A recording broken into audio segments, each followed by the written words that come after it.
The hardest part of rebuilding your life is not particularly when you hit rock bottom, because rock bottom is obvious. You know things are bad. You know things need to change. The hard part can come, or the harder part can arrive 6 months later. You've stopped making some of the bad decisions. You're working, you're training, you're trying to sort out your finances, you're building better habits, you're doing things properly, you know, and your life still doesn't particularly look impressive in any particular way. Nobody's applauding you.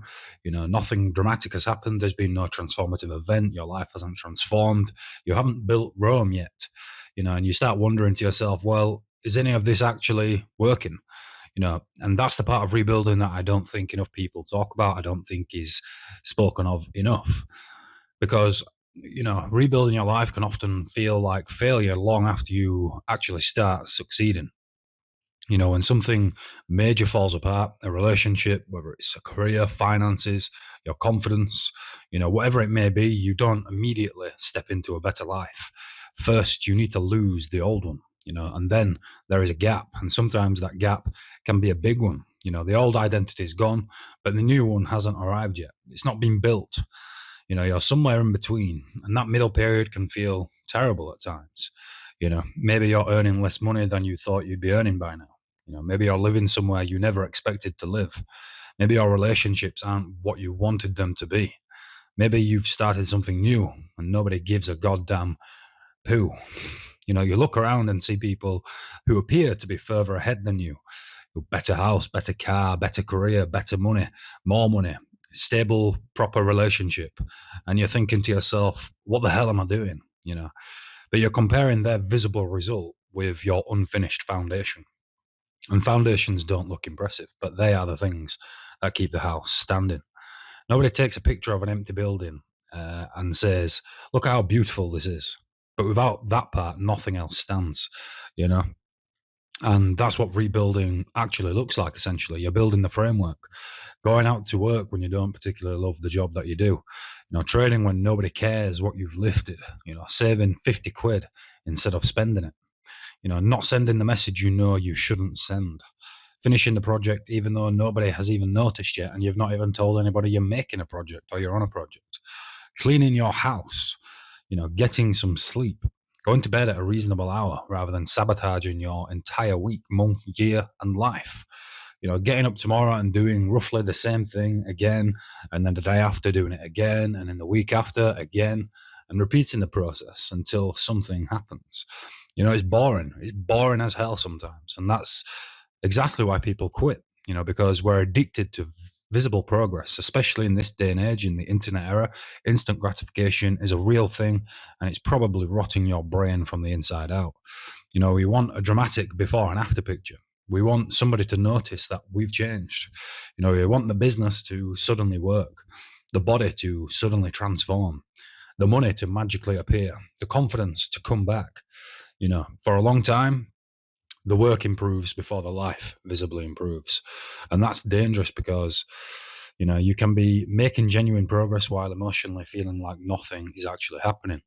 That's why I think people begin to destroy the rebuild. They go back to the relationship, go back to the old ways, back to the old habits, spend the money they've saved, quit the project, stop training, and they mistake the slow progress for no progress. And suddenly they're back at the beginning.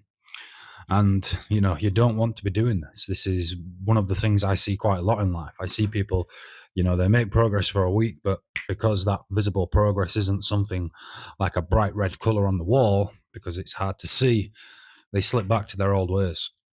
And I think this is one of the biggest things I've learned, is that you need to become comfortable with periods of your life where the results haven't caught up with the work yet, because they won't always arrive at the same time, and seldom they do. Sometimes the evidence is tiny, sometimes, it's just a case of noticing your own behavior, noticing your own mannerisms, noticing your own being. You may be calmer than you were 6 months ago. You may have slightly more money. You might have got a little bit physically stronger. Your home may be more organized, more clean, more tidy. You might be making better decisions. You're becoming somebody you can rely on. And that doesn't necessarily look impressive on Instagram, but it's a completely different life trajectory, and eventually those small things begin stacking together.